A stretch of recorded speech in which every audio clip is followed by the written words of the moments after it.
మన తెలుగు రచయిత అయిన ఆచార్య గుజ్జలమూడి కృపాచార్య చెప్పిన విధంగా ఆడపిల్లలకు చదివేందుకని ప్రశ్నించే రోజుల్లో పట్టుబట్టి బాలికలకు చదువు చెప్పడానికి విద్యాలయాన్ని స్థాపించిన missionary John Christian Frederick higher.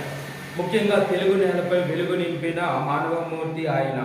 Germany ప్రాంతంలో 1793లో జన్మించి ఆయన అమెరికా వెళ్లి ఫిలదెల్ఫియాలో వేదాంత శాస్త్రం, university of Maryland school of medicine నుండి వైద్య విద్యలో ఎండి పట్టా పొందారు. మెడిసిన్ చదివే రోజుల్లోనే ఆయన సంస్కృతం పట్ల ఆసక్తి చూపి నేర్చుకున్నాడు. మిషనరీగా అభిషేకం పొంది దాదాపు 300కు పైగా సండే స్కూల్స్ ప్రారంభించి నెలకొల్పాడు.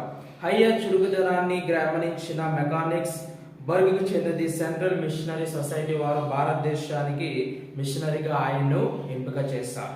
ఈ విధంగా హయ్యర్ 1842 జూలై 31న మన ఆంధ్రప్రదేశ్లోని గుంటూరు ప్రాంతానికి వచ్చిన వెంటనే తెలుగు నేర్చుకొని తొలి పాఠశాలను 1842లో నవంబర్లో ప్రారంభించినారు. అది కేవలం బాలికలకు మాత్రమే. నెల గడిచేసరికి 8 మంది ముస్లిం బాలికలకు పాఠశాల ప్రవేశం కల్పించారు. అనంతరం అన్ని వర్గాల వారు 7 పాఠశాలలు నెలకొల్పి బాలికలను ఉత్తమ పౌరులుగా తీర్చిదిద్దారు. 1844 నాటికి మరో 8 పాఠశాలను ప్రారంభించినారు.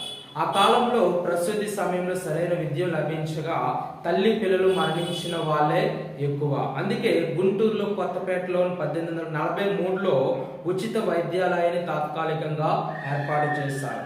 1845 నాటికి రాజమండ్రి, భీమవరంలో పాఠశాలను నెలకొల్పాడు. ఈ పరిసర ప్రాంతాల్లోనే వైద్యశాలలు ప్రారంభించారు.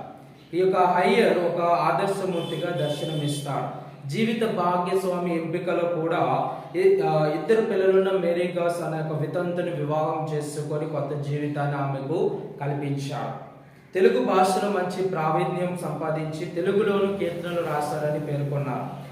తెలుగు వారికి సేవ చేసి విద్యా వైద్యంతో ప్రజల గుండెల్లో నిలిచిన హయ్యర్ 1873లో 80 ఏళ్ల వయసులోని పెన్సిల్వేనియాలోని మరణించారు. ఈ విధంగా జర్మనీలో పుట్టి పెరిగి మన భారతదేశం, ముఖ్యంగా మన ఆంధ్రప్రదేశ్లో వచ్చి అక్కడ గుంటూరు, రాజమండ్రి, భీమవరం పరిసర ప్రాంతాల్లో పాఠశాలను, అదేవిధంగా వైద్య శిబిరాలను కూడా ఏర్పాటు చేసి తన విశేషమైన కృషిని మన కొరకు ఆయన చేస్తున్నాడు.